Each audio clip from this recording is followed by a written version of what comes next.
ভক্তবৃন্দের চরণে আমার কোটি কোটি দণ্ডবৎ প্রণিপাত।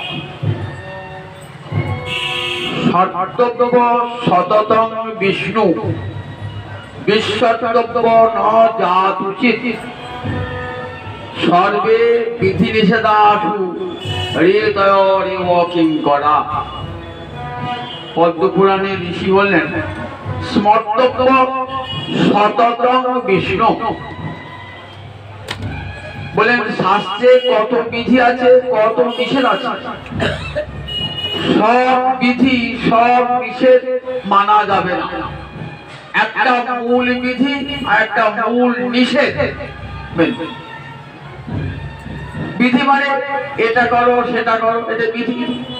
এটা করো না সেটা করো না, এটা নিষেধ। শাস্ত্র আমাদেরকে একবার ইতি মুখে আর একবার নেতি মুখে উপদেশ দিয়েছে। এটা করো সেটা করো, এটা ইতি মুখে।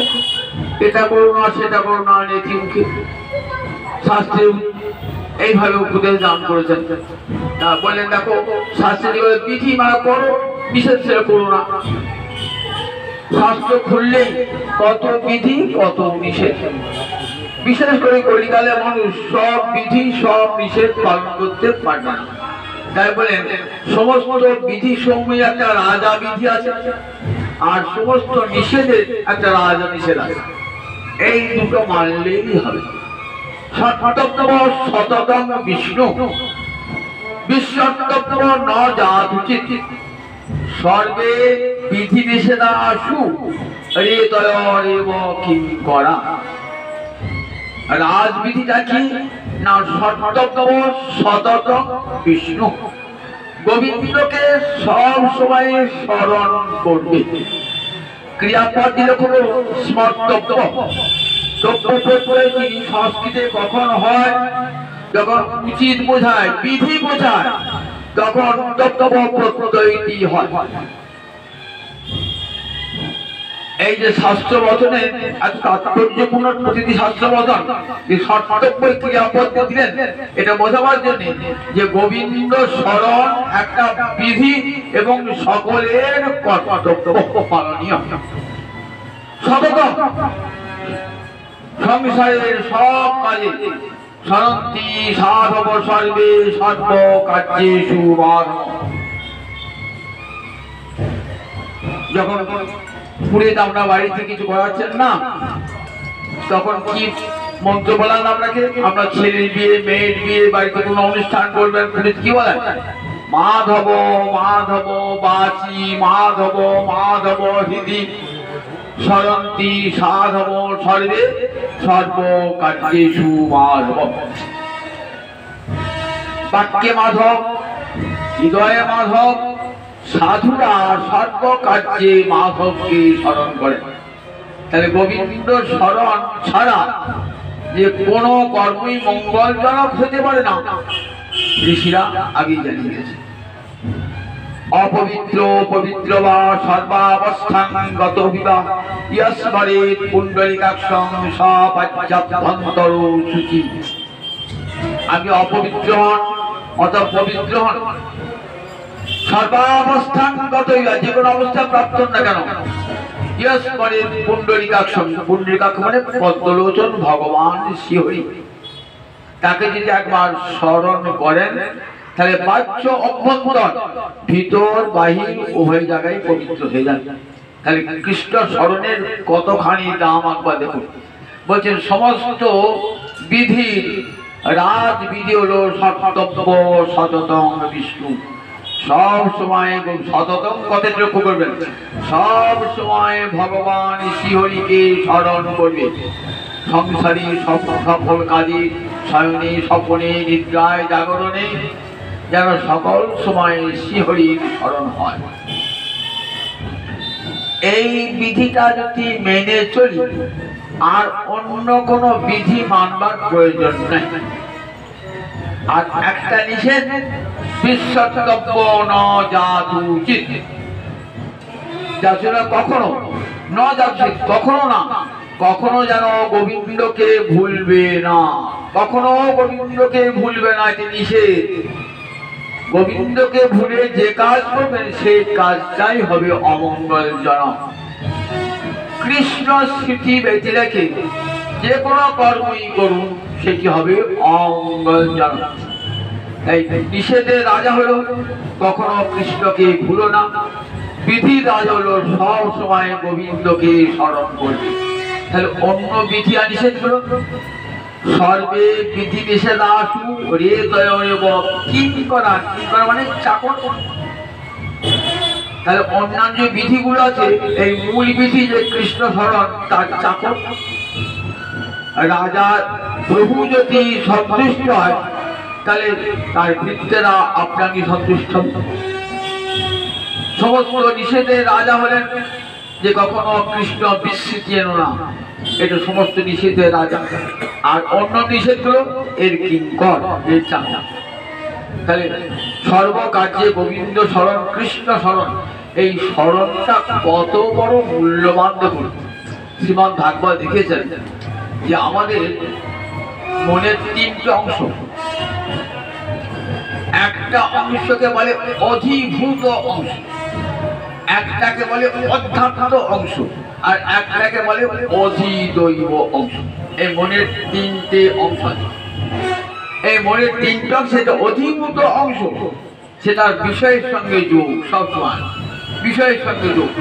অধিভূত অংশ সংসারের সঙ্গে, ধন জনের সঙ্গে সবসময় যোগ এই অধিভূত অংশে। আমরা সবসময় বিষয় চিন্তা করি কোন অংশে? এই মনের এই অধিভূত অংশে। তাই শ্রীমদ্ ভাগবতে উদ্ধবকে ভগবান বলছেন বিষয়াং ধ্যায়ত চিত্তং বিষয়েষু বিসজ্জতে। ভাগবত 11 স্কন্ধে বিষয়াং ধ্যায়ত, যদি সব সময় বিষয়ে চিন্তা করেন, টাকা টাকা ধন সম্পদ, তাহলে কি হবে? মনটা বিষয়ে আসক্ত হয়ে যাবে, বিশেষভাবে বিসজ্জতে, বিপসর্গ দেওয়া যায়। মনটা এমন কমে যাবে আর অন্য কোনো চিন্তা করতে দেবে না, বিষয়ে বিসজ্জতে। আর মা অনুসর্গ, আমাকে যদি অনুক্ষণ স্মরণ করেন সব সময়, চিত্ত মজ্জেব প্রবিলিয়তে, আমাদের চিত্ত বিলীন হয়ে যাবে। তাহলে বিষয় চিন্তার কি কুফল দেখুন, আর গোবিন্দ চিন্তার কি ফল দেখুন। গীতা পড়লে দেখতে পাবেন যে বিষয় চিন্তার কি ফল। ধ্যায়ত বিষয়ান পুংস সংঘস্তেষুপজায়তে সংঘাত সঞ্জায়তে কাম কামাৎ ক্রোধ অভিজায়তে ক্রোধাৎ ভবতি সম্মোহ সম্মোহাৎ চিদ্বিভ্রম স্মৃতির্ভংসাৎ বুদ্ধিনাশ বুদ্ধিনাশাৎ প্রণশ্যতি। তাহলে বিষয় ধ্যান আপনাকে নরকের পথে নিয়ে যায়, আপনার পতন ঘটায়। ধ্যায়ত ধ্যায়ত একে সত্যি করতে দিলেন কেন? সব সময়ের বিষয়ে চিন্তা বর্তমান। ধ্যায়ত বিষয়ান, বিষয় চিন্তা করতে করতে করতে করতে করতে করতে কি হয়? আসক্তি জন্মান। ধ্যায়ত বিষয়ান পুংস, সঙ্গ মানে আসক্তি জন্মায়। আসক্তিতে কামনা জন্মায়। সংজ্ঞা সঞ্জায়তে কাম, আসক্তি হতে কামনা জন্মায়। কামাৎ ক্রোধ অভিজায়তে, কামনা থেকে ক্রোধের জন্ম হয়। আপনার কামনার পথে যে বাধা সৃষ্টি করবে তার প্রতি আপনার ক্রোধের উদ্রেক হয়। আপনি একটা বাড়ি বানাবেন, আপনার বাড়িতে দেখলেন আপনার কোনো প্রতিবেশী এসে ভাড়া হচ্ছে বাড়িটা করতে, তখন কি হবে? আপনার ঠিক প্রতিবেশীর সঙ্গে লাঠালাঠি মারামারি পুরোপুরি হয়ে যাবে। তাহলে কামনা থেকে আপনার কামনার পথে বাধা দিচ্ছে প্রতিবেশী, তার জন্য তার প্রতি ক্রোধের উদ্রেক। ক্রোধের ফলে কি হয়? সম্মোহ। ক্রোধের সম্মোহ, সম্যক মোহ এসে যায়। তখন মনটা কেমন হয়? বিভ্রান্ত হয়ে যায়। এটা ভালো কি মন্দ, এটা করা ঠিক হবে কি হবে না, এই জ্ঞানটাও থাকে না। স্মৃতি বিভ্রম। যে আমার মতো মানুষের এমন করা উচিত নয়, এই বোধটাও তখন থাকে না, স্মৃতি ধ্বংস হয়ে যায়। স্মৃতি ভংসার বুদ্ধি নাশক, এই কাজটা করলে পরিণামে কি ফল হতে পারে এই জ্ঞানটাও তখন থাকে না, বুদ্ধি নাশ হয়ে যায়। আর বুদ্ধি নাশের ফলে জীবের পতন হয়ে যায়, বুদ্ধি নাশ আর পটস্থিতি। তাহলে বিষয় চিন্তার ফল কি? বিষয় চিন্তার ফলই হলো পতন, জীবের পতন। গীতা বারবার সেটা সাবধান করেছেন। শ্রীমদ্ ভাগবত 11 স্কন্ধে ভগবান উদ্ধব কি বলছেন? বলছেন মা অনুসরত, সব সময় আমাকে স্মরণ করবে সংসারের সকল কাজ। এমন দুর্লভ মানব জন্ম, এমন দুর্লভ মানব জন্ম দিয়েছ, সবসময় হরিপাদ পদ্মের কথা চিন্তা করো। ভজহুরে মন নন্দনন্দন অভয় চরণার বিন্দরে। ভজহুরে মন, ওরে মন আর কাউকে ভজন করিস না, কারো স্মরণ করিস না। ভজহুরে মন নন্দনন্দন অভয় চরণার বিন্দরে। দুর্লভ মানব জনম সৎসঙ্গে তরহু এ ভব সিন্ধুরে। এমন দুর্লভ মানব জন্ম পেয়েছ, সংসার সাগর পার হবার তরণী এই দেহ নৌকা গোবিন্দ দিয়েছেন।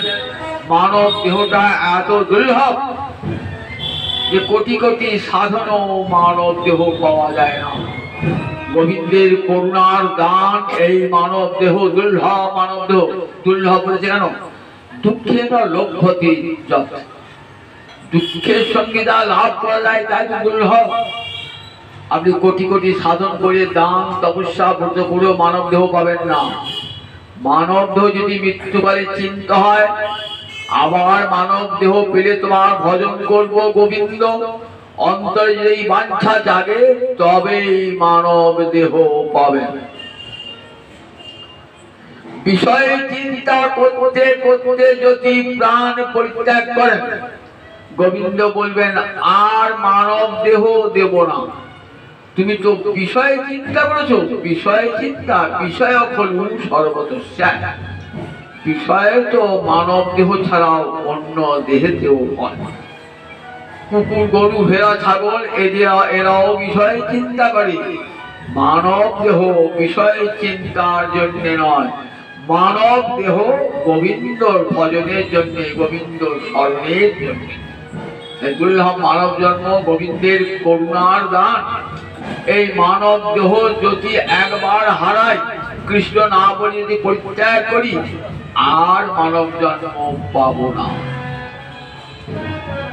তাই বিষয় ধ্যাত সিদ্ধম, বিষয় সুবিশদ্যতে আর মদনুসর্ত মজ্জেব প্রবিয়তে। গীতাতেও ভগবান কি বলেছেন? মজ্জেব মনো আধস্য ময়ি বুদ্ধি নিবেশ। তাই কি হবে? মজ্জেব নিবশিষ্যসি অত উদ্ধং সংশয়। মন আর বুদ্ধি, তাহলে মনের উপরে বুদ্ধি স্থান। বুদ্ধি স্থান, বুদ্ধি মন কি করে? সংকল্প বিকল্প। মনের স্বভাব হচ্ছে সংকল্প বিকল্প করা, এটা করব না সেটা করব, এই সংকল্প বিকল্প করে। আর বুদ্ধি কি করে? একটাকে নিশ্চয় করে দেয়, নিশ্চয় কিনা বুদ্ধি। সংকল্প বিকল্প ওটা মনের কাজ, সংকল্প বিকল্প করা। এই মন সংকল্প বিকল্প করে তো মন, আর বুদ্ধি একটাকে স্থির করে দেয়। ভগবান বলছেন অর্জুনকে, অর্জুন মজ্জেব বলে দেখো মনো আধস্য, মনটা আমাতেই স্থাপন করো। মই বুদ্ধি নিবেশ হয়, তোমার বুদ্ধিটা আমার মধ্যেই প্রবেশ করিয়ে দাও। তাহলে কোথায় তুমি? আমার কাছেই আসবে, আমার কাছেই বাস করবে। মজ্জেব আমার কাছে আসবে, আমার কাছে। এ কোনো সংশয় নাই, কোনো সন্দেহ নয়। কতখানি জোরের সঙ্গে ভগবান অর্জুনকে বলছেন, অর্জুনকে উপলক্ষ করে বিশ্বের মানুষকে শোনাচ্ছেন যে দেখো তোর সংশয় রেখো না, আমাকে চিন্তা করলে আমার কাছেই যে আসবে এ বিষয়ে কোনো সংশয় নাই, অদৌধন। রায় রামানন্দ সংবাদে দেখি রায় রামানন্দকে মহাপ্রভু জিজ্ঞাসা করছেন, কাহার শরণজীব করিবে অনুক্ষণ। রায় রামানন্দকে মহাপ্রভু জিজ্ঞাসা করছেন, কাহার শরণজীব করিবে অনুক্ষণ।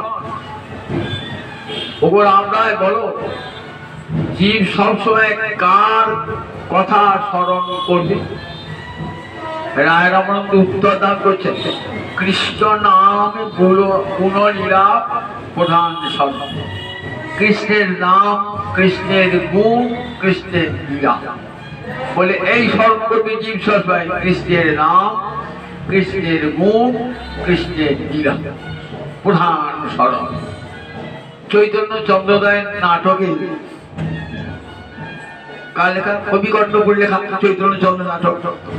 সেখানে বলছেন, এখানে রায় রামানন্দ সংবাদে কি সত্যব্যম, কি স্মরণ করা উচিত?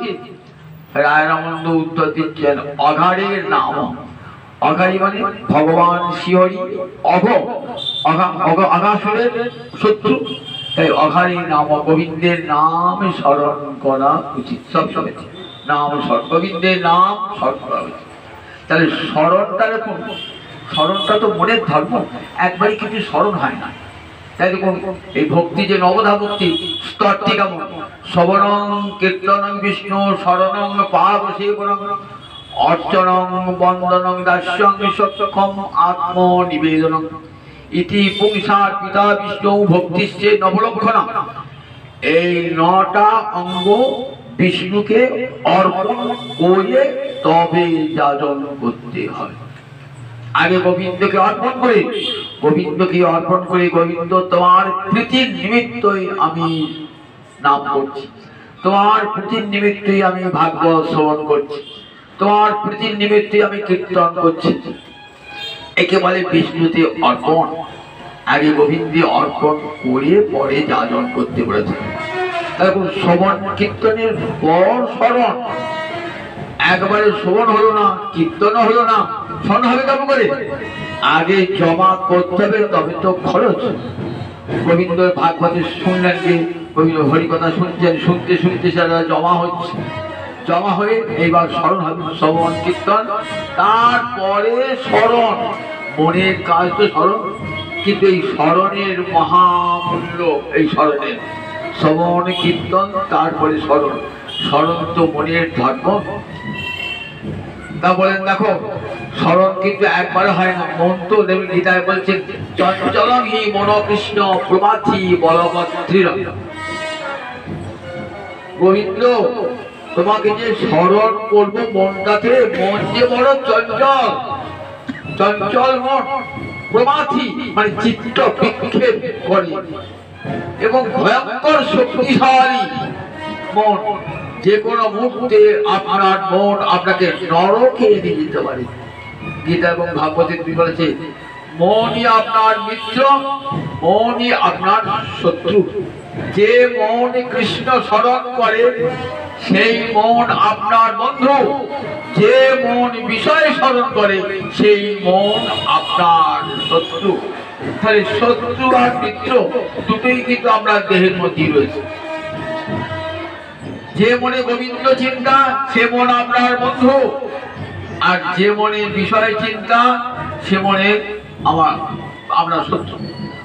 বঙ্কিমচন্দ্রের ভাষায় কুমতি আর সুমতির দ্বন্দ্ব, কুমতি আর সুমতি এই দ্বন্দ্ব বঙ্কিমচন্দ্র ৭৯ বলেছেন মানবদের সব সময় চলছে কুমতির সঙ্গে সুমতির দ্বন্দ্ব। কুমতি চাইছে বিষয়ে নিয়ে যেতে, সুমতি বলছে না গোবিন্দ স্মরণ।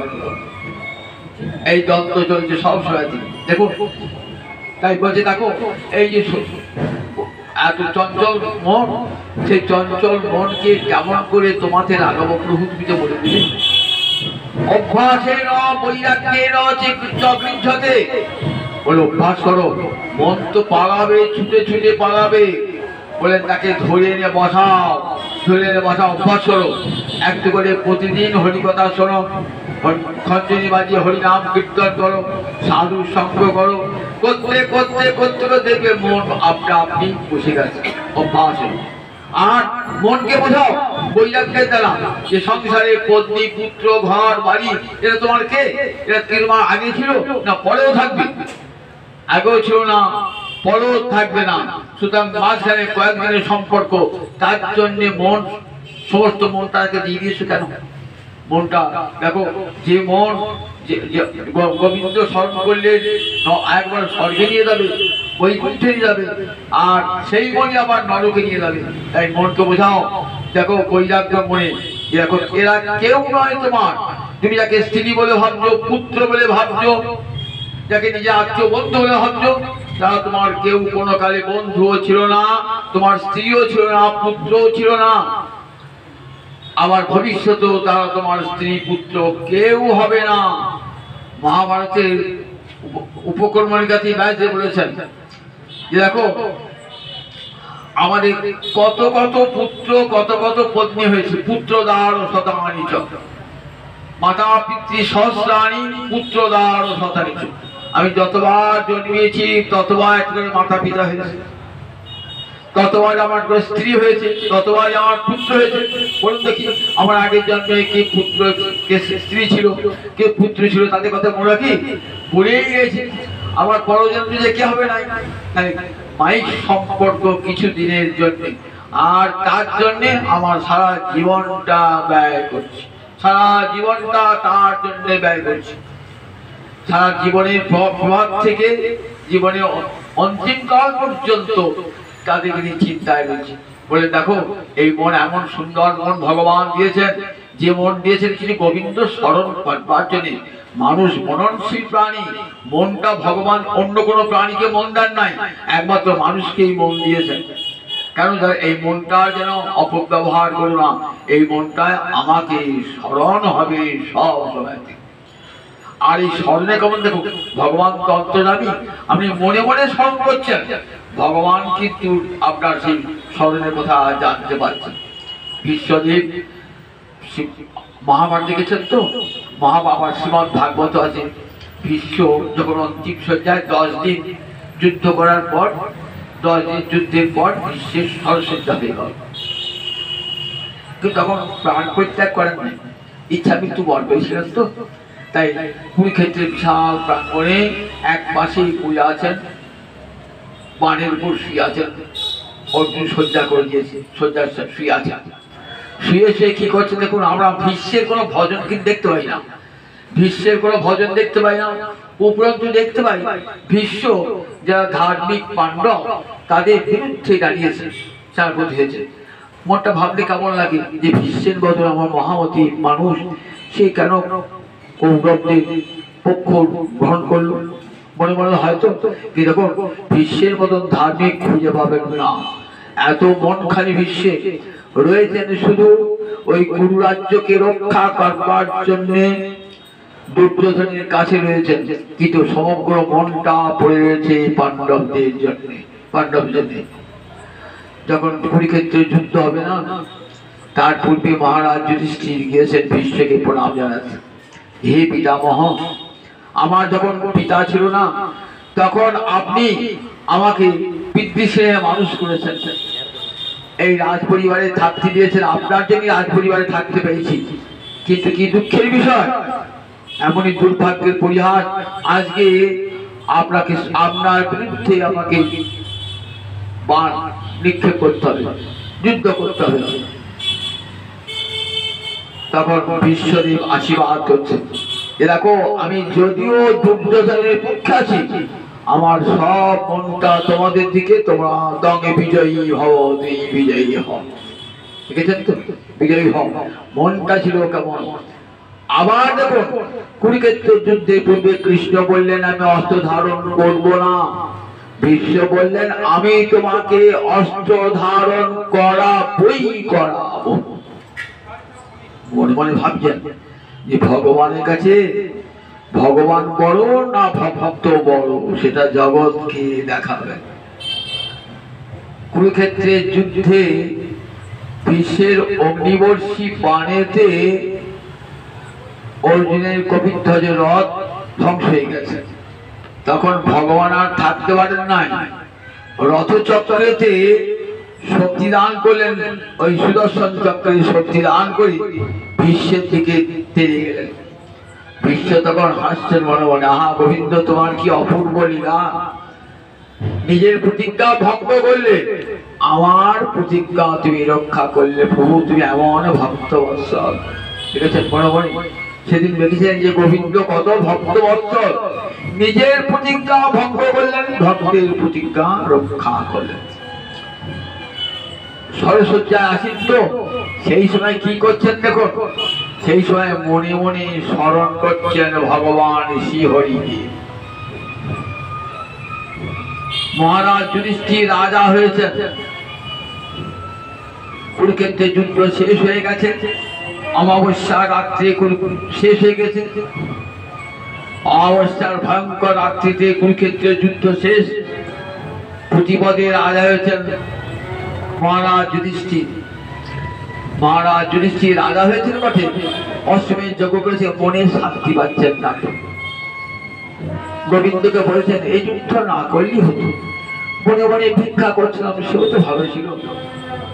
আজ কত ঘরে কত নারী বিধবা, কত জননী আজ পুত্রহারা, ঘরে ঘরে আজ কান্না রোগ। এই যুদ্ধ আমি দায়ী, এই যুদ্ধ যে না ঘটাতাম এই জন্য আমি দায়ী। এমন রাজ্য নিয়ে হবে তাই বিঘি, এমন ধন সম্পদ নিয়ে হবে তাই বাকি, কিছুতেই মনে শান্তি পাচ্ছেন। কি আশ্চর্য দেখো, যে গোবিন্দ শান্তি দাতা সেই গোবিন্দ কাছে রয়েছে, অথচ শান্তি পাচ্ছেন না। শান্তিময় ভগবানের সঙ্গে ঘুরছেন কিন্তু অন্তরে শান্তি পাচ্ছেন না।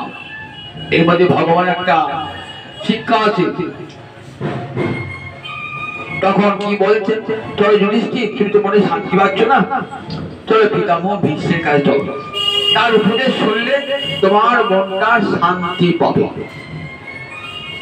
চল প্রভু। পঞ্চ পাণ্ডবকে নিয়ে চলে গেলেন কোথায়, কৃষ্ণ চলে গেলেন সেই যেখানে ভীষ্মের সরসজ্জা, ভীষ্ম শুয়ে আছেন। গোবিন্দকে দর্শন করার সঙ্গে সঙ্গে দুটো চোখে জল এসেছে, অশ্রু সজল হয়ে উঠেছে। গোবিন্দকে দর্শন করে মনে মনে ভাবছেন, আমি তো কোনোদিন গোবিন্দকে প্রকাশ্যে ভালোবাসি নাই, শুধু মনে মনে তাকে স্মরণ করেছি আর তাকে মনে মনে ডাকছি, প্রভু আমার তো শেষ সময়, প্রভু যদি একবার কৃপা করে তোমার চরণ যুগল দেখাও তাহলে আমার জীবনটা ধন্য হবে প্রভু। এই মনে করে ভীষ্ম শুয়ে আছে, মনে মনে ডাকছেন ভীষ্ম। ভগবান অন্তর্যামী জানতে পেরেছেন। আমি যদি মনে মনে ডাকেন ভগবান জানতে পারবেন না, মনে মনে ডাকছেন ভগবান জানতে পারছেন। এই কৌশলে যুধিষ্ঠিরের মনে শান্তি আনেন নাই ভগবান, যুধিষ্ঠিরকে নিয়ে ভীষ্মদেবকে দেখা দেবেন। ভগবানকে দর্শন করে ভীষ্মের অন্তরে আনন্দে ভরে উঠেছে। বলছে জানো যুধিষ্ঠির, তোমার সঙ্গে যে এসেছেন কৃষ্ণ, তোমরা ভাবছো যে তোমাদের মাথুল পুত্র ভাবছো, তোমাদের বন্ধু সখা বলে ভাবছো, তো জানো না এর স্বরূপ। জানো যুধিষ্ঠির এর স্বরূপ কি জানো, ইনি অখিল গুরু নারায়ণ, আদ্য গুরু নারায়ণ। দেখো আজ তোমাদের মাথুর পুত্র লীলা করছেন এখানে। দেখো আজ কেন কেন এসেছেন, তুমি কেন মনে শান্তি পাও নাই, তার উপদেশ শুনে কেন শান্তি পাও নাই, সেটা আমারই জন্যে, আমার কাছে গোবিন্দ আসবেন বলি। দেখো কতখানি করুণা গোবিন্দের অন্তরে, যার সঙ্গে সেই গোবিন্দের করুণা রাখা আজকে ভূতানুকম্পিত। দেখো তার কেমন সর্বজীবের প্রতি দয়া। আমি তাকে কোনদিন ভজন করি নাই, কিন্তু মনে মনে দেখেছি তাকে, তার বিরুদ্ধে আমি অস্ত্র ধারণ করেছিলাম। দেখো আমার গোবিন্দের কত করুণা, তাকে শত্রু ভাবে ভজনা করলো তিনি কৃপা করেন, তিনি হতারি গতি দায়। তাকে যদি যেন কেন উপায়ন মন কৃষ্ণে নিবেশ হয়, যে কোনো উপায়ে মনটাকে যদি গোবিন্দ চরণে নিবিষ্ট করতে পারেন তাহলে গোবিন্দ প্রাপ্তি অবশ্যম্ভাবী। যে লোকের উপায় নয়, শত্রু ভাবেও যদি গোবিন্দকে ভজনা করেন গোবিন্দকে পাওয়া যায়। বললে কি কোন ভগবানকে পাওয়া যায়? শত্রুভাবে ভজন করলে, শত্রুকে ভগবানকে ভজন করলে কোন ভগবান পাওয়া যায়? গোবিন্দ ছাড়া আর কোন ভগবানকে পাওয়া যায় না। তাই গঙ্গা দয়ালু শরণং ব্রজেম, আর কোন ভগবানের শরণ গ্রহণ করবো গোবিন্দ ছাড়া? গোবিন্দকে যদি বিষ দিই, গোবিন্দ আমাকে অমৃত দান করবেন। দেখো পুতনা বিষ দিয়েছিল, ভগবান তাকে অমৃত দান করেছিলেন। অমৃত দান করে তাকে কোথায় নিয়ে গেছেন গৌরকে নিয়ে গেছিলেন, তাকে থাইমা করেছিলেন। দেখো তাহলে বিষ দিলে অমৃত দেয় এমন ভগবান জগতে আছে? বিষ দিলে অমৃত দেয়? গোবিন্দ মতে এমন করুণাময় ভগবান আছে? এমন করুণাময় ভগবান নাই। গাল দিলে ভগবানকে, গাল দিয়ে কোন ভগবানকে পাওয়া যায়? শিশুপাল গাল দিয়ে ভগবানকে পেয়েছে। কেমন ভগবান বলুন দেখি? এমন দয়াল ভগবান জগতে আছে যাকে গাল দিয়ে পাওয়া যায়, যাকে বিষ খাওয়ালেও পাওয়া যায় এমন ভগবান। তাই গঙ্গা দয়ালু শরণং ব্রজেম। উদ্ধব বলছেন পৃথিবীকে সাক্ষাৎ করে আর কোন ভগবানকে শরণ গ্রহণ করবো এমন ভগবান জগতে আছে?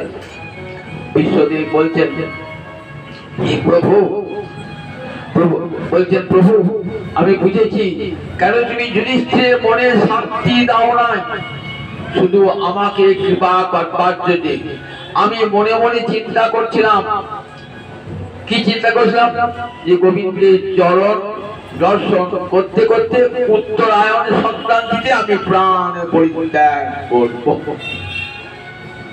মনে মনে ভাবনা করেছেন। দেখুন ভগবান অন্তর্যামী জানতে পেরেছেন মনের কথা। কে জানতে পারে পৃথিবীতে? গোবিন্দ ছাড়া আর কেউ জানতে পারে না।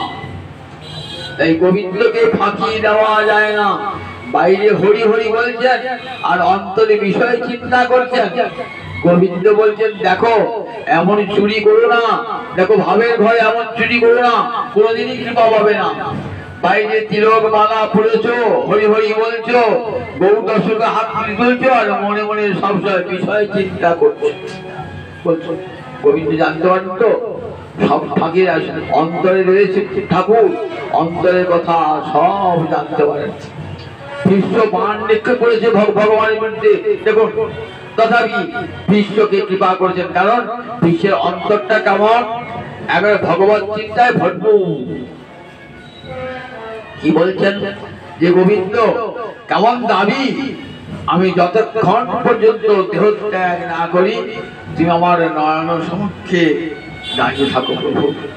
তোমার চরণ কমল দর্শন করতে করতে আমি এই প্রাণ পরিত্যাগ করব। শ্রীমদ্ ভাগবতের প্রথম স্কন্ধে আছে বিশেষ শ্লোক, তোমার চরণ কমল স্মরণ করতে করতে আমি প্রাণ পরিত্যাগ। যাবৎ কলেবরং হীনম তাবৎ প্রতীক্ষা। যতক্ষণ আমি প্রাণ পরিত্যাগ না করি ততক্ষণ তুমি আমার সামনে দাঁড়িয়ে থাকো। কি বলতে পারবো? কতখানি ভক্তের জোর! বিশ্বদেব বলছেন আমার নয়ন সম্মুখে তুমি দাঁড়িয়ে থাকো যতক্ষণ আমি প্রাণ পরিত্যাগ না করি। দেখেছেন তো?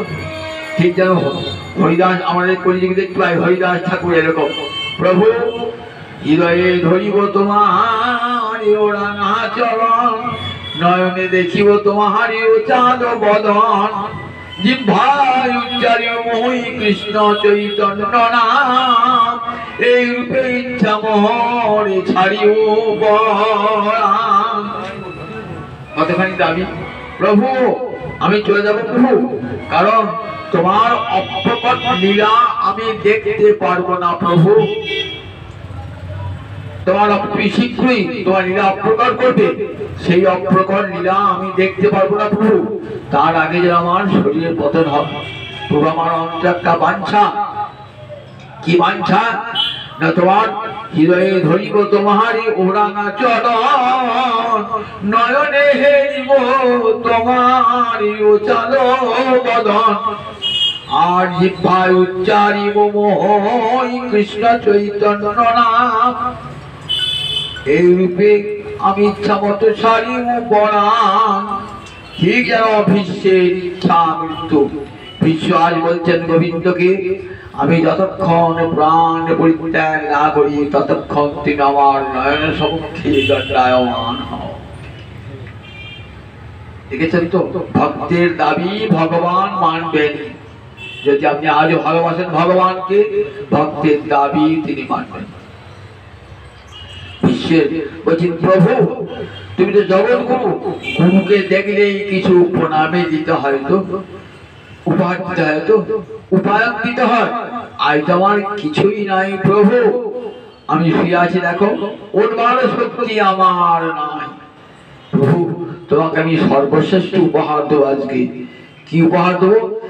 বিষয় কামনা শূন্য আমার মনটা তোমার চরণে অর্পণ করে দিলাম।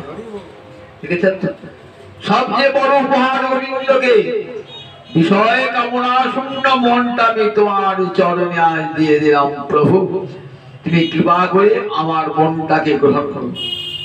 আমার শুধু তাই এই জন্মে নয়, আমার জন্মে জন্মে যেন অর্জুন সখা শ্রীকৃষ্ণের চরণে আমার মতি থাকে। একজন জন্মে জন্মে এই আশীর্বাদ করো আমাকে, আমার সমস্ত মনটা তোমাকে দিলাম। এই আশীর্বাদ করো পার্থ সখা শ্রীকৃষ্ণের আমার জন্মে জন্মে রতি হয়। তার স্মরণের ফলটা কেমন দেখো, স্মরণের ফলে ভগবান গিয়েছেন, হাজির হয়েছেন। ভগবানের কাছে দাবি আদায় করেছেন যে আমি আমার সমস্ত মনটা, আমি যতক্ষণ প্রাণ পরিত্যাগ না করি ততক্ষণ দাঁড়িয়ে থাকো। আবার আমি আমার মনটা তোমাকে অর্পণ করলাম, গ্রহণ করো। আর এইবার দাও যেন জন্মে জন্মে যে কুলে জন্মায় না কেন আমার রতি যেন তোমার শ্রীচরণেই থাকে। দেখেছেন তো তার স্মরণের ফলটা কেমন দেখো। কৃষ্ণ নাম গুণ লীলা প্রধান স্মরণ। তো দ্রৌপদী যখন দেখছেন সভা মধ্যে বস্ত্র হরণ হচ্ছে, এতগুলি পুরুষের মাঝে স্বামীরাও নীরবে কোনো কথা বলছেন না। কত বিশ্ব রয়েছেন সেখানে বসে, দ্রোণাচার্য রয়েছেন, গুরু সমারোহ। কেউ একজন নারী যে লাঞ্ছনা হচ্ছে, একজন পুরুষের সভায় একজন নারী যে অপমানিত হচ্ছে, কিন্তু একজন কোন বৃদ্ধ ব্যক্তি যারা বয়োবৃদ্ধ তারাও কিছু বলছেন না। তখন দ্রৌপদী মহাভারতে একটা বক্তৃতা দিয়েছিলেন, নসা সভা যত্র ন সন্তি বৃদ্ধা। তাকে আমি সভা বলে মনে করি না যে সভায় কোনো জ্ঞান বৃদ্ধ থাকেন না। বয়সে বড় হলেই বৃদ্ধ হয় না, যিনি জ্ঞানে বৃদ্ধ। বয়সে বৃদ্ধ হয়েছেন কিন্তু বিষয় চিন্তা যায় নাই, ভারতবর্ষ তাকে সম্মান দেন না। জ্ঞান বৃদ্ধকে সে যদি অবয়সী হয়, সেই জ্ঞান বৃদ্ধই সম্মান পাবে। নসা সভা যত্র ন সন্তি বৃদ্ধা বলছেন সেটা সভা নয় যেখানে কোনো জ্ঞান বৃদ্ধ ব্যক্তি নাই। নদে বৃদ্ধা যে নবদ্বীপ ধর্ম, তাকে বৃদ্ধ বলবো না। চুল বেঁকে গেছে, বুড়ো হয়েছে, বসে বসে তাস খেলাচ্ছে, একবার হরিনাম ভাগবত কথা শুনবো না, হরিনাম জপ করবো না, গুরু মন্ত্র নেবো না, তাকে বৃদ্ধ বলবে নাকি? নদে বৃদ্ধা যে নবদ্বীপ ধর্ম, তাকে বৃদ্ধ বলি না যে ধর্মের কথা বলে না। নশ ধর্ম যত্র নাস্তি সত্য, তাকে আমি ধর্ম বলে মনে করি না যেখানে সত্য নাই। সেটা সত্য নয় যেটা ছল দ্বারা অনিবিদ্ধ। দেখলেন কেউ বলল না এই সময়, একমাত্র বিদুর বলল, একমাত্র বিদুর বলেছে। আর আমাদের দুর্যোধন যে ভাতা ছিল বিকর্ণ, সেই বিকর্ণ খানিকটা বলেছিল, তাকে রবিয়ে দিয়েছিল, বলতে পারে না কিছু। তখন বললেন আমাকে রক্ষা করতে পারে কি? একমাত্র গোবিন্দ। মনে মনে স্মরণ করছেন, হে গোবিন্দ, আজ নারীর লজ্জা অপহরণ করছে একদল দস্যু দুর্বৃত্ত, তুমি কৃপা করে আমাকে বাঁচাও। আমি আজ কৌরব সাগরে নিমগ্ন, বিপদ সাগরে নিমগ্ন, আমাকে রক্ষা করো। কোথায় গোবিন্দ? বলুন দেখি। দ্বারকায় গোবিন্দ, আর কুরুক্ষেত্রে হস্তিনাপুরে তার বস্ত্র টানছে। শুনতে হবে ভগবান? হ্যাঁ শুনতে হবে। এখান থেকে ডাইরেক্ট শুনতে হবে, ফোন করতে হবে। দ্রৌপদী ফোন ছিল কি? ফোন ছিল না। দ্রৌপদী মনে মনে ভগবানকে যা ডাকছে, ভগবান কিন্তু শুনতে পেয়েছেন। কেন? বলে ভগবান কোথাও থাকে না, সমস্ত জীবের হৃদয়েই ভগবান থাকেন। যতক্ষণ দ্বারকানাথ বলেছেন, বৈকুণ্ঠনাথ বলেছেন, ততক্ষণ পর্যন্ত ভগবান আসেন নাই। কোথায় দ্বারকা থেকে আসবেন? কোথায় বৈকুণ্ঠ থেকে আসবেন? যেই বলেছেন তুই আমার হৃদয়নাথ, আপনি সঙ্গে সঙ্গে হৃদয় থেকে বার হয়েছেন গোবিন্দ। বস্ত্রের মধ্যে থেকে বললেন বস্ত্রাবতার। বস্ত্রের মধ্যে দুঃশাসনার বস্ত্র টেনে শেষ করতে পারলো না, হাত ব্যথা করে গেল। দেখেছো স্মরণের কেমন ফল। স্মরণ বিপদে পড়ে স্মরণ করছেন ভগবানকে, ছুটে এলেন ভগবান। তার স্মরণের কি মহৎ ফল দেখো। গজেন্দ্র উপাখ্যান করছেন ভাগবতের অষ্টম স্কন্ধে। গজেন্দ্র উপাখ্যান, ইন্দ্রদম্ন রাজা অগস্ত্য ঋষির অভিশাপে হাতি হয়ে গেলেন, গজেন্দ্র হয়ে গেলেন। কুলাচল আশ্রমে কৃষ্ণ সেবা করছেন। অগস্ত্য ঋষি এসেছেন। এই অগস্ত্য ঋষি যেসে নয়, দেখবেন নামের মহিমা বর্ণনা করেছেন অগস্ত্য ঋষি। সুখদেবকে হরিনামের মহিমা শুনিয়েছেন অগস্ত্য ঋষি। মন্দর পর্বতের গুহায় বসে হরিনামের মহিমা শুনেছেন পরম ভক্ত অগস্ত্য ঋষি।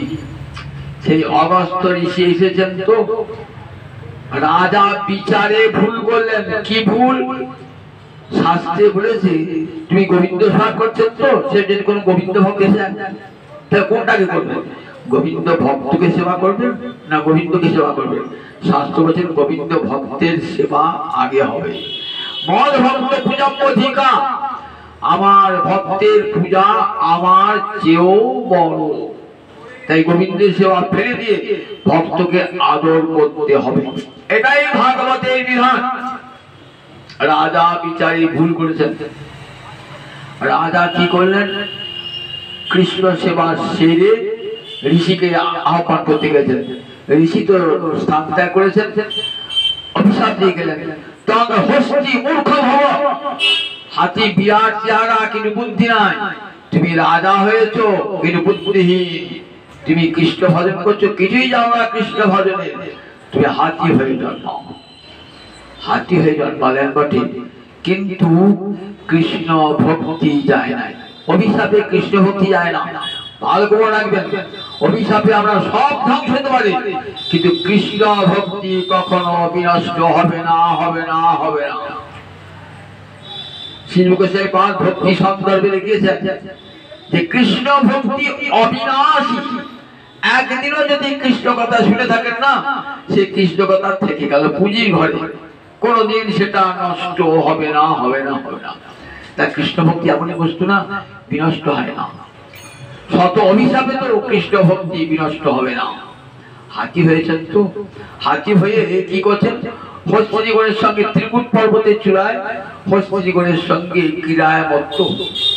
এইবার কি খেলা করে ক্লান্ত হয়েছে তো স্নান করবেন, একটি সরোবরে নেমেছেন স্নান করতে।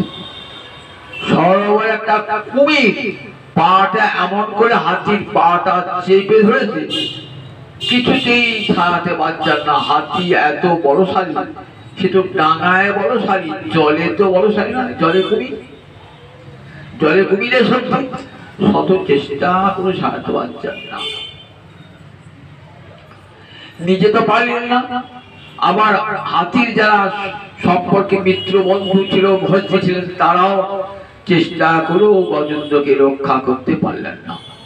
5000 বছর ধরে কুমিরের সঙ্গে যুদ্ধ চলছে। হস্তিরা পালিয়ে গেল, শাবকেরা পালিয়ে গেল, বন্ধুরা পালিয়ে গেল। দেখাচ্ছেন জগতে যখন বিপদে পড়বেন তখন আর কেউ বন্ধু নাই, গোবিন্দ ছাড়া যখন কেউ বন্ধু নাই।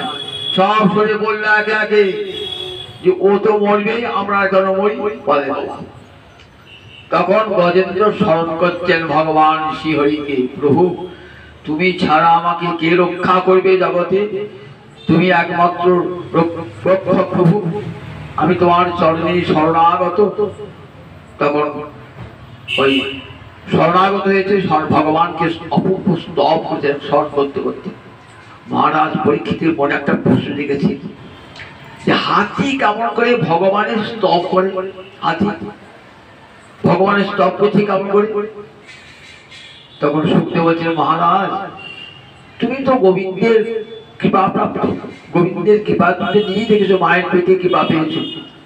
জানো প্রাগ জন্মনি অনুশিক্ষিত, প্রাগ জন্মের শিক্ষা, পূর্ব জন্মের হরিভজনের শিক্ষা, এটা কখনো বিনষ্ট হয় না। যদি কেউ দুরাচারী হয়ে যায় দেখছেন গীতায় বলা আছে অপিচে সুদুরাচার ভজতে মা বরণ্যহা। দুরাচারী হলো ক্ষতি নাই, একবার কৃষ্ণ ভক্তি মন্ত্র গানে পড়ে যায় না আবার ফিরে আসবে সে ক্ষিপ্রং ভবতি ধর্মাত্মা, শীঘ্রই সে ধর্মাত্মা হবে শাশ্বত শান্তি নিগচ্ছতি। ক্ষিপ্রং ভবতি বললেন, ভবিষ্যৎ বললেন না, ভবিষ্যৎ বললে ভবিষ্যৎকালে ক্রিয়া দেরি হবে, ভবতি বর্তমানকালে ক্রিয়া দেরি, শীঘ্রই হবে। ক্ষিপ্রং ভবতি ধর্মাত্মা, যে শীঘ্রই ধর্মাত্মা হবে শাশ্বত শান্তি হয়েছে, সে শাশ্বত নিরন্তর চিরন্তন শান্তি লাভ করবে। তাহলে হরি ভক্তি কখনো বিনষ্ট হয় না। যদি ভজন করতে করতে বিপদে চলে গেলেন কোন প্রকারে, কোন দুই বছর বছর যান তাদের ক্ষতি নাই, আবার সে ফিরে আসবে। ওই কৃষ্ণ ভক্তি যখন অন্তরে ঢুকেছে না আবার ফিরে আসবে। অনেকে দেখা যায় দীক্ষা গ্রহণের পর মাতাল হয়ে গেল, লম্পট হয়ে গেল, বলে দেখো তার লাম্পট্য মাতলামি সব চলে যাবে। ওই কৃষ্ণ ভক্তির আগুন যখন লেগেছে না, আপনি একটা বন দিয়ে যাচ্ছেন তো, বিজয় কৃষ্ণ গোস্বামী তার গ্রন্থে বলেছেন যে একটা বন দিয়ে গাচ্ছেন তো, একদিন দিয়ে একটা সিংহ বেরোল, পরের দিন গেলেন একটা বাঘ বেরোল, তারপর দিন একটা গন্ডার বেরোলো, একদিন এক একদিন এক একটা বলল। আর বলছি বাবা বনে কত হিংস্র জন্তু আছে দেখে বলে পেট্রোল ঢেলে দিয়ে আগুন ধরে দিয়েছে, দাও দাও করে বনটা ফুটতে আরম্ভ করেছো। আর যত বনের হিংস্র প্রাণী ছিল সব বেরিয়ে আসে। আমাদের হৃদয় বনে অন্ধকারে কত যে হাতি আর কত বাঘ গন্ডা আছে না, কত হিংস্র আছে না, যাবেন গুরুদেব যিনি কানে মন্ত্র দিয়ে না পেট্রোল জেলে আগুন ধরে দিলেন, এবার দাউ দাউ করে জ্বলবে তো সব পাপ গুলো একসঙ্গে বেরিয়ে আসতে চাইবে, আসুক সব পাপ বেরিয়ে আসবে। দেখবেন আমার ক্ষিপ্রং ভবতি ধর্মাত্মা, সব পাপ বেরিয়ে যাওয়ার পর সে আবার ধর্মাত্মা হয়ে যাবে। দেখুন হাতি হয়েছিল মাঠে কিন্তু অভিশাপটা যায়, কৃষ্ণ ভক্তি যায় না। প্রাক জন্মে পূর্ব জন্মে হরিভজনের শিক্ষাত ভগবানকে ডাকলেন যে গোবিন্দ তুমি ছাড়া আমাকে রক্ষা করবে। ভগবান ছুটতে ছুটতে আসছেন, গরুদের পিঠে চড়ে ভগবানের উত্তরীয় খানা পড়ে গেছে, আগুন হয়ে আসছেন। কে স্মরণ করছে তাকে? তাকে স্মরণ করছে ওই গজেন্দ্র স্মরণ করছে। গজেন্দ্র স্মরণে গজেন্দ্র ছুটে আসছেন গজেন্দ্রকে রক্ষা করবার জন্য। গজেন্দ্র ভাবছেন যে পুরুতে এলেন না এখনো পর্যন্ত, তখন আর প্রাশ্বাস নিঃশ্বাস পড়বার মতো অবস্থা। গোবিন্দ আছেন, কি দেবো উপহার, আমার তার শক্তি নাই। ফুলে একটা পদ্ম ফুল রেখে দিয়েছেন, গোবিন্দ এসেছেন ছুটে তাড়াতাড়ি। ঠিক যেমন পুত্র বিপদে পড়লে পিতা যায় ছুটে আকুল হয়ে, ঠিক তেমনি করে ভগবান বিশ্ব পিতা ছুটে আসছেন তার ভক্তকে রক্ষা করবার জন্য। ছুটে এসে দেখুন, ছুটে এসে তখন গজেন্দ্র ফুল দিচ্ছে, ফুল কিনে বড় অবসর নয়, কোনো প্রকারে বাঁচাবো। তখন কি করলেন, তার সুদর্শন চক্র দিয়ে কুমিরের মুখ খাটতে দিলেন। গজেন্দ্র রক্ষা পেল, সেই সঙ্গে কুমিরেরও মুক্তি হয়ে গেল। কুমিরটা তো আর কেউ নয়, কুমিরটা একটা গন্ধর্ব, তার নাম হুহু গন্ধর্ব। দেবল ঋষির চরণ ধরে টেনেছিল। ঋষি বললেন দেখো আমার সঙ্গে মজা করো না, দেখো এমন করা উচিত নয় তোমার। দেখো বারবার পড়াশোনা শুনলে না, তখন বলে তুই কুমিরের বৃত্তি অবলম্বন করে তুই কুমির হও। তখন বুঝলেন ঋষির কাছে অপরাধ করেছি। বললেন দেখো হরি অবতারে মন্নন্ত অবতার, হরি অবতার গজেন্দ্র হরি অবতার, মন্নন্ত অবতার কৃষ্ণের হরি অবতারে গোবিন্দ এসে যখন গজেন্দ্রকে উদ্ধার করবেন, তখন তোমার ওই সুদর্শন চক্রের আগে তোমার মুখখানি কাটাবে এবং তোমার মুক্তি হয়ে যাবে। গন্ধর্বলোকে চলে গেলেন, গোবিন্দের কৃপা প্রাপ্তি চলে গেলেন। দেখুন কত বড় লাভ হয়ে গেল। তাই স্মরণের কেমন গুণ, সেই বলছেন কার স্মরণ জীব করি অনুক্ষণ। রায় রামানন্দ বলছেন কৃষ্ণ নাম গুণলীলা প্রধান স্মরণ, অগাড়ির নাম ও গোবিন্দের নাম স্মরণ। মানব জীবনে এত বড় ধর্মার নাই বলে কিছুই করতে পারে না। সকাল সন্ধ্যে বসে তার নাম স্মরণ করুন সব সময়।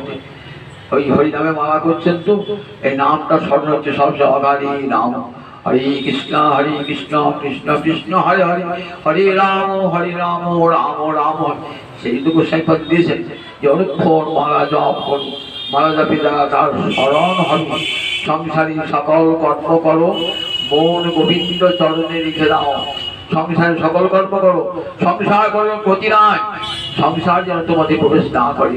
সংসার গোবিন্দ স্মরণে নিযুক্ত হয়ে থাকো, মনটাকে রেখে দাও, তাহলে এই স্মরণের ফল কত বড় লাভ হিসেবে গোবিন্দ চরণ প্রাপ্তি ঘটবে। গোবিন্দ শ্রীমদ ভাগবত তাই বলে দেখো দেখো এই স্মরণটা এমন না, নববিধা ভক্তি অঙ্গের মধ্যে স্মরণ হলো সর্বত্র, স্মরণ হলো মনের ধর্ম।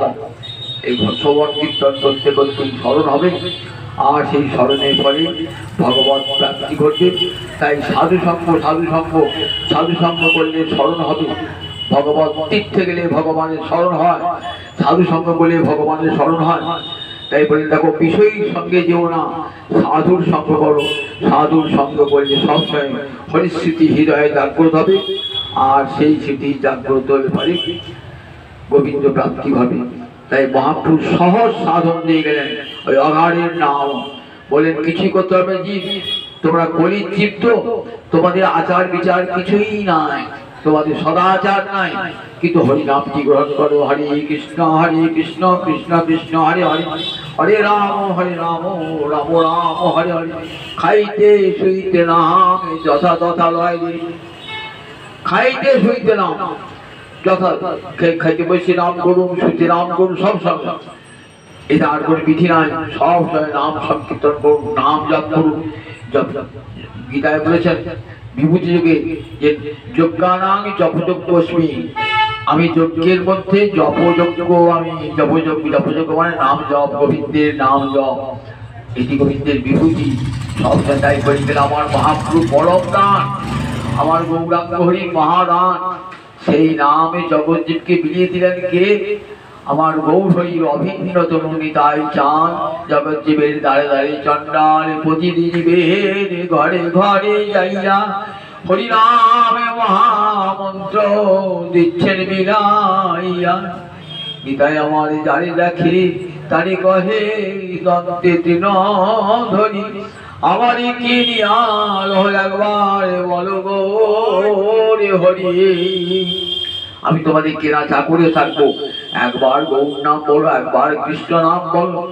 হেন অবতারে যাহারে রচনা জন্মিল, লোচন বলে সেই পাপি এলো আর গেল। এমন গৌর হরি এমনই গায়ে চাঁদকে বুঝতে পারলাম না, এমন দুর্লভ মানব জন্ম পেয়ে। লোচন দাস বলছেন, শ্রীখণ্ডে নরই সরকার ঠাকুরের শিষ্য লোচন দাস, চৈতন্য মঙ্গল রচয়িতা, সেই পাপি এলো আর গেল, তার আসা যাওয়ার সার হলো। মনুষ্য জন্ম লাভ করলো, জন্মটা কেমন হলো? কুকুর বিড়ালের মতন জন্ম হলো। এমন দুর্লভ মানব জন্ম পেয়ে, তাই এমন সুন্দর দুর্লভ মানব জন্ম যাতে বিনষ্ট না হয়, তার জন্য আমার মহাপুরুষরা দিচ্ছেন কিছুই করতে না পারো, ঘরে বসে বসে হরে কৃষ্ণ কৃষ্ণ কৃষ্ণ হরে হরে, হরে রাম রাম রাম হরে হরে। কর্তার যদি না থেকে হাতে দাঁড়িয়ে দিয়ে কীর্তন করো, সব পাপ ধ্বংস হয়ে মন গোবিন্দ চরণে বসে যাবে। জয় জয় জয় জয় জয় জয় জয় রাধে কৃষ্ণ গোবিন্দ, জয় জয় রাধে কৃষ্ণ গোবিন্দ, জয় গোবিন্দ রাধে গোবিন্দ, রাধে গোবিন্দ রাধে গোবিন্দ।